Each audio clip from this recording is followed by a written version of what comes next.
talagang yun na yung magiging business model mo dito, no? Nakita ko na kung ano dapat ang itanim in support doon sa business mo kasi may market. Marami akong tanim eh. Nag-alaga ko ng aba. Nag-alaga ko ng mga kung ano-ano dyan. Marami akong ornamentals dyan. Pero yung sugarcane, ang may balik. Mababawi mo yung pagod mo at saka yung ginastos mo. Hopefully. Kasi yung ibang tanim ko, parang hobby na lang. Pampapawis lang. Pero itong sugarcane, may balik siya. To maintain the farm at mayroon ka pang pangpasyal siguro, baka makarating ako ng Boracay. So, very promising. Sinasabi ko nga sa ibang farmers, tanim tayo ng sugarcane.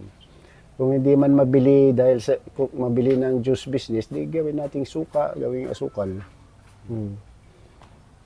This area before, Mga pwedeng i-focus mo sa kanya. sugarcane lahat itong area na ito. Kaya ang mga papilis ng mga lupa natin doon, sugarland. Kasi sugarcane lahat. Itong bayan natin? Itong bayan natin. Manawag, Ordaneta, Benalunan, pati sa Pusurubio. Kasi mayroong sugar central dati dito, doon sa Manawag. Malaki. Yun ang history. Ano nangyari? Parang may problema yung sugar central. Hindi, parang nagkaroon ng away-away ata, I don't know.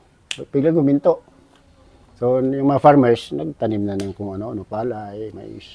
Palay mais ngayon, di ba? Pero ibig mo sabihin noon, yun ang pinaka main crop talaga dito sa lugar natin and neighboring towns. Oo.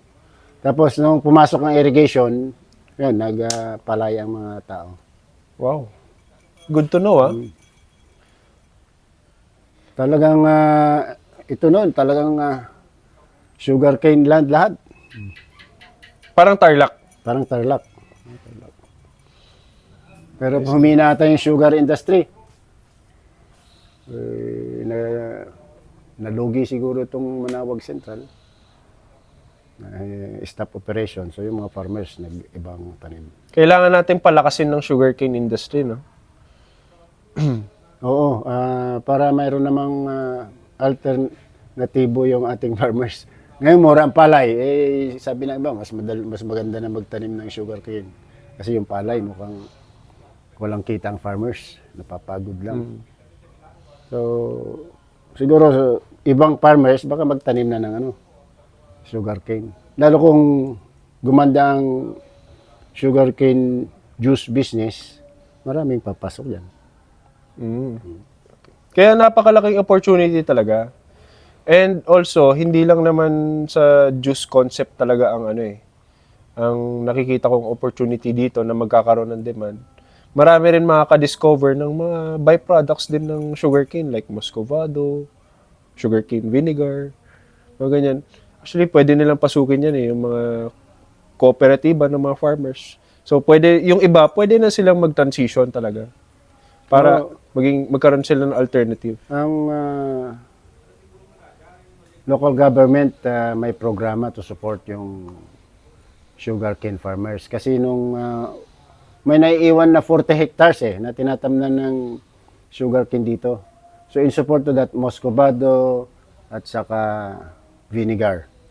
Tapos itong pumasok ng sugarcane juice, dapat dadami yung 40 hectares. Baka magdoble o 100 hectares ang matamnan. And in the long run, just like in other countries, Asian countries, marami ang sugarcane juice business dyan . And tayo nag-uumpisa pa lang. Ang Pilipinas nag-uumpisa pa lang. Actually, yun talaga ang pangarap natin. Mapunta tayo sa ganun. Nung iniumpisa namin tong negosyo na to, nung umpisa natin, tong sugarcane and beyond. Ito na talaga yung nai-envision ko talaga. Na the whole country, and in every corner, merong sugarcane juice dahil alternative nga siya to processed sugar. Also natural. And it's also a new concept. Talagang very attractive talaga siya sa mata ng tao. Additional income para sa farmers, tapos yung impact niya sa health ng community. Kasi may health aspect itong business na to eh. Hindi, yon yung lumalabas na health benefits siya, hindi nag-spike yung Blood sugar mo. blood sugar mo. So, I think it's the best juice compared sa others na maraming chemicals, artificial sugar, artificial coloring, and kung ano-ano chemicals sinalagay dyan. Pero ito wala, di ba? Wala nga itong sugarcane juice, sugarcane ko walang chemical fertilizer. So organic. Yan ang talagang organic, organic. So maganda ang organic na sugarcane. What's your biggest challenge dito sa sugarcane farming na gusto mong i-share? Yung paglilipat sa traditional, sinusubukan natin yung traditional kasi plant and forget. Sometimes, bahala na sila dyan lumaki. Nabunuhan mo na kaunti, nung lumaki na, pabayaan na yan. Pero ito, alagaan mo hanggat hindi mo ma-harvest. Siguraduhin mong maganda yung tayo. Maganda yung mga puno niya para bawi. Kasi juice ang kailangan mo eh. So, in a kilo of sugarcane, kung maganda, marami kang juice na makukuha. So, yung nasa business, mas pabor sa kanya kaysa marami kang usang ang tawag dyan, yung bagase. Marami kang bagasing binibili, kakaunti yung juice niya. So, dapat maalagaan mo para pagkuha ng kliyente mo, marami siyang juice na makukuha. Although, intensive lang sa labor. Kasi mahirap mag-alaga. Pero mababawi mo naman. At yung contribution mo na lang kung healthy yung sugarcane mo, hindi fertilize ng chemical fertilizer, mas maganda sa health. Dapat ganun na tayo ang direction if kung sugarcane juice ang kailangan natin. Although experiment din natin yung ibang variety. Yung natikman natin yung Madela, yung violet. Siguro mayroong duration, may time na i-harvest mo na. Huwag mong palampasin doon kasi it's too much, masyadong matamis. So kung 6-7 months, Madela, okay na, masarap. Ang nakikita ko kasi sa sugarcane juice industry, kumbaga kung nasa tao yan, nasa baby stage pa lang ang industry talaga. Hindi pa talaga natin siya na ma-maximize. Dito sa Pilipinas. Dito sa Pilipinas. So, marami pa tayong kailangan pag-aralan talaga para ma-maximize talaga natin yung negosyo. Yung potential ng business na yan. Kakaunti ang players. Sa ngayon. So, dadami yan din, nakikita nila yung potential niya, dadaming pupunta dyan na dito sa negosyo. So, as of ngayon pa lang ay dapat yung pagtatanim ay perfect na natin para we're ahead of the market. Hindi yung plant and forget ang materials mo. At saka yung plant and forget, isang taniman lang yan eh. So, yung mga mabibili mo later on, matatanda na. Kasi isang buwan na tinanim. Hindi sustainable yung gano'n. Itong pagtatanim natin, every day nagtatanim tayo, every week nagtatanim, every month. So, mention a month, mayroong bago tayong material. Hindi yung luma, hindi yung matanda. Hindi siya yung large scale na one time, big time, no? I see. Ang ganda. Ang ganda ng ginawa mo. Scheduled ang pagtatanim. Kasi scheduled din ang pag-harvest mo. Hopefully, that's the template para sa juice industry. Hindi sa sugar or sa vinegar. Kasi yung sugar at vinegar, one time, big time. Ito lang katatapos ng habagat, kaya yung farm natin, nabaha yan nabaha. Although baha, kaya pa naman yung sugarcane ng baha. Hindi lang talaga magtagal, hindi mamamatay.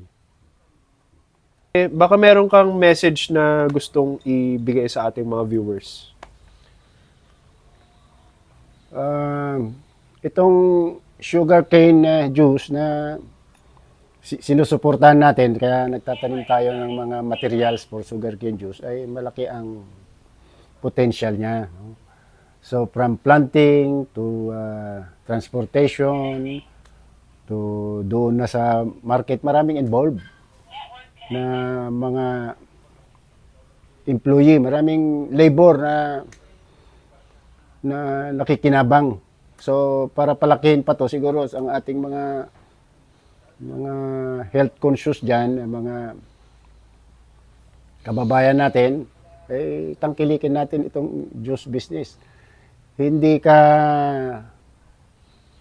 ma-prostrate dito. Balik-balikan mo pag